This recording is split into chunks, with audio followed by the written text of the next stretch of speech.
Welcome. This is Mike, Ambassador BRUNY, here on behalf of the Conference for Women. Today we're going to talk about the new art of conference networking, hashtags to handshakes, and that's really learning how to build online contacts before the conference and turning those into real relationships when you meet face to face. So we'll jump right in it. We don't have much time. First, I'll start with a story called Heads and Tail. A young girl goes to her mom and says, "Mom, I noticed when you cook fish, you always cut off the head and the tail before you put it in the pan. Why do you do that?" The mom looks at her and says, "I don't know, dear. It's what your grandma always did. Why don't you ask her?" Little girl goes to the grandma and says, "Grandma, why do you always cut off the head and the tail before you cook the fish?" She says, "Oh dear, that's an easy one. Back in my day, the pans were only so big, so we had to cut it off so the fish can fit in." Moral of the story? Are you going around cutting off your head and your tail without fully understanding A, why you're doing it, and then B, what has changed in the environment? And we're talking about networking here, both using online and offline tools. We'll cover some of that today. I'll start with a quote and an affirmation. First of all, I want to thank my connect, the most important person with all due respect, by Jay-Z. And the affirmation, I am grateful. The agenda for today, we're going to cover focus, that's your game plan. 2, engage, that's reaching out. 3 is attending, that's the actual event. And 4 is follow-up, keeping it going.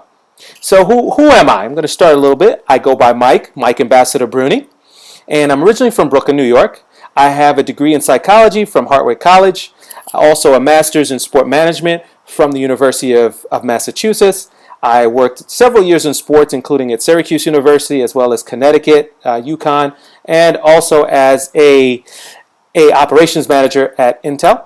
I am a professional speaker as well as a life coach and an author. I wrote a book called Move the Crowd, 30 Days of Hip Hop Affirmations to Change Your Life. I've been married for 7 years now, and I've been known to dance a little bit of salsa as well as wear a bow tie. Lastly, my background is from Haiti. Now you may be thinking, why do I need to know all this stuff? Well, the truth is there's no such thing as small talk. We're all looking for where our lives intersect, which makes our conversations totally different. So why should I listen to this guy? Okay, networking, basically, I've been doing it since I was in junior high school. That's when I was exposed to it. I was leaving junior high school, getting ready to go to high school, and no high school wanted me. My principal reached into her network and allowed me to get connected and go to a pretty good high school. Haven't looked back since. Networking has allowed me to do several things. 1, get front row tickets to a Jay-Z concert. It's allowed me to spend 2 months studying in Jamaica, studying a tough course called Reason, Rasta, and Reggae. I know you feel sorry for me. It's also allowed me to get several different positions. I've never had to, every job that I've gotten has been through networking. Now, networking is not just about what I've gotten, but it's about what I've been able to give back. I'm very proud to say that I've created my own bow tie line or collection through networking that has allowed me to give back part of the proceeds to an organization that's near and dear to my heart, the Brooklyn Skyhawks. So, what exactly is networking? I'll start by talking about this pen. If you look to the left here, you'll see that it's a little bit tarnished. Now, if that's what your exposure was to networking, that's what you'll know, right? Tarnish. If you look to the right-hand side there, it's nice, it's shiny, the kind of shiny where you can actually see your reflection in it. If that was your exposure to networking, that's what you'll know. So depending on what you're exposed to, that's going to kind of frame how you look at networking. So I want you to keep that in mind, that there's different aspects of what can actually happen.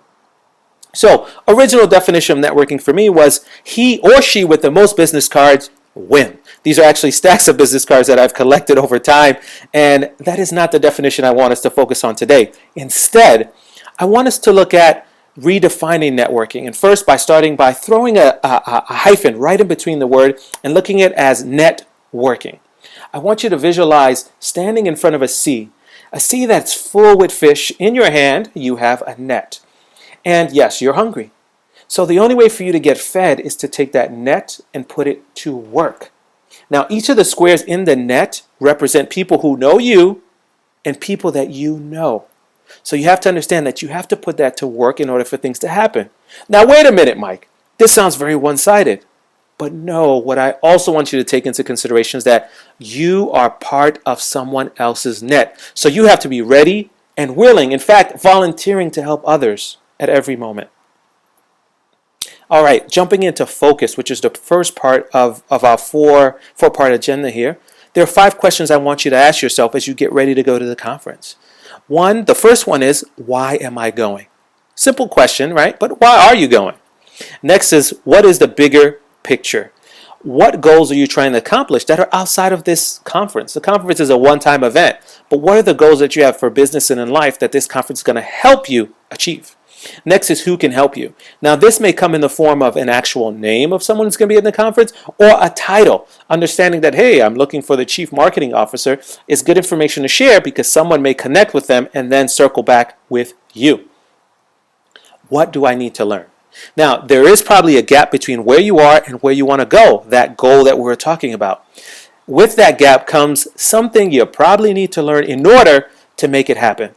When you know what you need to learn, it makes 2 things very interesting at your conference. One is that now when you're selecting what breakout session to go to, you're using this piece of information of what you need to learn as a guide to selecting, not just, hey, this is a cool speaker that I want to hear.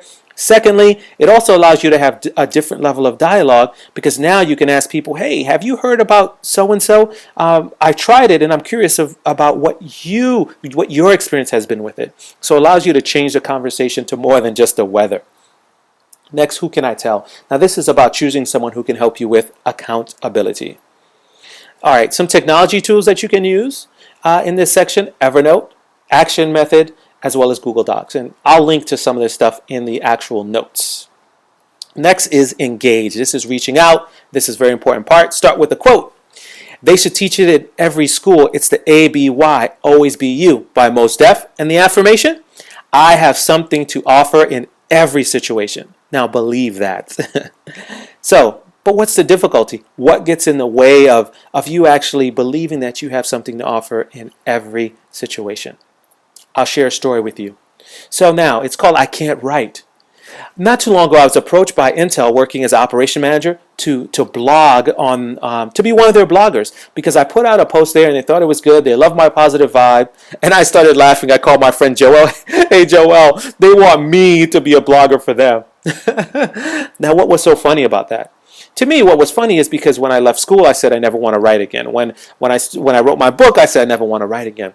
Deep down inside, it was all about the feeling that I am not a good writer. So I was living an old story. So that laughter wasn't really so funny.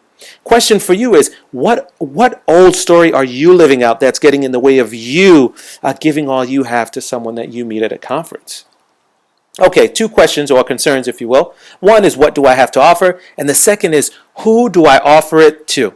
So the first one, what do I have to offer? I want you to consider this acronym when you think about that. It's WHEN. W-H-E-N.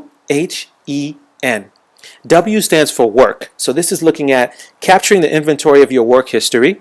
H is for hobby. And that's what are the things that you could just spend hours on, right? And time just flies. E is for employment.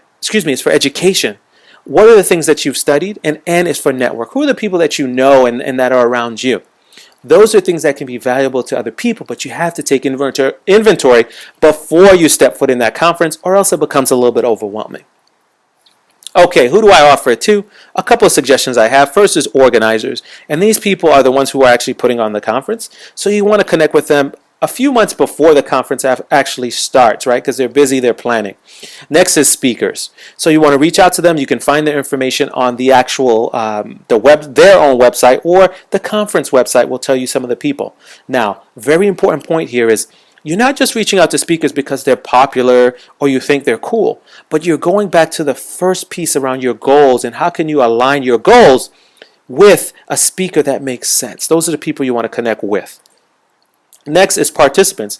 Now let's face it, there are more participants than there are speakers or organizers, obviously. And these are the people who have an opportunity to have the greatest impact on you and your work, and vice versa, you have an opportunity to give to them. So you want to reach out to them before the conference starts, and that's by leveraging social media. So leveraging technology in this space is social media. So we're talking about the LinkedIn groups, the Facebook groups, the hashtags that are being used by the group. Boxcar is a great app that allows you to get notifications that come directly to your phone. And CRM tools are customer relationship management tools, and that's so you can manage, hey, who are the people that I reach out to, what conversations that we've had. Next, going to attend. It's time to go to the conference. All right, I'll quote, "Why try to fit in when you are a standout?" by Joe Budden. Affirmation, I stand out with pride. So now we're going to get into mindset. That's where we want to start. Half glass empty, half glass full, or is the glass currently being poured? Water is being poured in the glass. It's in motion. So mental prep. This is where I really want you to start thinking about what are the things that you have to do to get ready for this conference. Don't just walk in there cold. What are the physical things that you do to get yourself ready for this conference? What are the mental things? What are the things that you may be listening to in terms of music? All those things are important, so you step in there with a sense of confidence. So the first thing that I want to focus on, mindset, is positive. There is a way, no matter what they say, most deaf. And no one wants to be around a negative Nancy or a negative Ned. So being sure that you're the person who is actually solution focused. When something goes wrong, you're taking action and not just being a complainer. Okay, service. Now, Nordstrom is one of those places that's known for its service. And I want you now to start thinking about whoever you're in contact with at this conference. Think about, how can I be of service to them? That ties back to, what do I have to offer? That ties back to all those things with your network. Now, do me a favor. Don't tell my wife I use this picture of Nordstrom. She's a manager at Neiman Marcus. Thanks. Okay, next is faith. And we have entrepreneur here because these are people who are taking action and believing in things that are not yet seen. And that's what we're talking about when it comes to faith, not necessarily religion, unless you really want to. But this is what we're talking about, is knowing that you put in the work. You're clear on your goals. So now you step into that conference with a kind of confidence or swagger, if you will, knowing that you are ready to connect with the people you are made to connect with.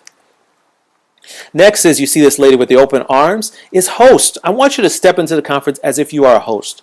Get used to asking people, hey, how's your conference going? How are things going? Do you need anything? And there's little micro things that make a huge difference. One is understanding your environment, and that includes where the bathroom is located. As simple as that will change things. Next is a couple of tips to remember. I'll share 3 of the ambassador's top tips. One is, it's okay to leave a conversation. 2, it's okay to join a conversation. And 3 is, be human. The first 2 I will link up to a couple of videos that I created that I think will be helpful to show you how you can do those things. Next, how you can leverage technology in this case. One is using Twitter to connect with people while you're there, as well as hashtags, which is part of Twitter, and a couple of apps. Card Munch, when people are giving you business cards, Evernote Hello, or QR codes. If you really don't want to have a business card, you can just use QR code to exchange information. All right, lastly is follow-up. Treat my first like my last and my last like my first. By Jay-Z. The affirmation, I give each person I meet the attention they deserve. So now, why does follow-up matter? So here's something to take into consideration. Imagine a tennis player, right? You see them swinging and then they're hitting the ball. Imagine if they just stopped once they made impact with the ball. If you stop when you make impact, you're not going to have as much impact. And that's the same thing with believing that, hey, I just step in the conference, I meet someone, game over. The truth is, most of the magic happens before and after the conference. And it matters because this is the space this is where people actually make things happen and keep in touch and remember each other. So a couple of things that are going to help in this space is understanding what gets in the way of making these things happen. A question that comes up often is, hey, when do I follow up? My answer to you is 24. 24 hours when you meet someone and 24 days afterwards. Okay, it doesn't have to be exactly 24 days, but think about it as 1 month. You want to follow up? Well, how do I keep this thing going? We followed up once, twice. Now you want to become an information hub. This is what this picture is showing here. Moving forward, you're carrying your net with you. You're reading an article. You're watching a video. You're thinking, who in my net would value this? And here's an example of that. Here's something that I did recently. I sent a message out. Hey, Jennifer, saw this article in Entrepreneur Magazine called Regimens with Rewards Cashing In on High-Tech Fitness that I thought you would like. It's on page 27 of the July issue. I did this because I couldn't find it online. I just had the hard copy. Her response? Thanks, Mike. I love that you thought of me. I'm working on getting my hands on it now. And that is the kind of response that I want you to have. Next thing you can do in the follow-up space is just sit. That's S-I-T, and that's short for stay in touch. And that's creating a stay in touch plan. I want you to start thinking about the people that you connect with and look at it from the perspective of what is the frequency that I want to touch base with them. Is it monthly? Is it quarterly? Is it just on holidays? Knowing that information, what you're going to do is you're going to leverage things like Facebook and LinkedIn to create create lists that are focused on frequency, not just where you met someone. Technology that'll help, Facebook and LinkedIn. Now this is going old school on it and connecting with people in a traditional way. A favorite pen, quotable cards, which I love, stationery, and stay in touch stamps. So you have all the information you need in order to send and connect with people in a unique way. Quote from Keith Ferrazzi, every human is an opportunity to help and be helped. That's all that I have for you today. I appreciate you taking the time to watch this and listen to me. I can be reached on Twitter, so let's connect at Ambassador BRUNY. And also you can find me on the web at thenewartofconferencenetworking.com. Hey, and if you do connect with someone online before your conference, use this hashtag when you meet in person. Hashtags to handshakes. Thank you so much. I'm Mike Ambassador BRUNY, and it's been a pleasure to share the new art of conference networking with you on behalf of the Conference for Women. Thank you.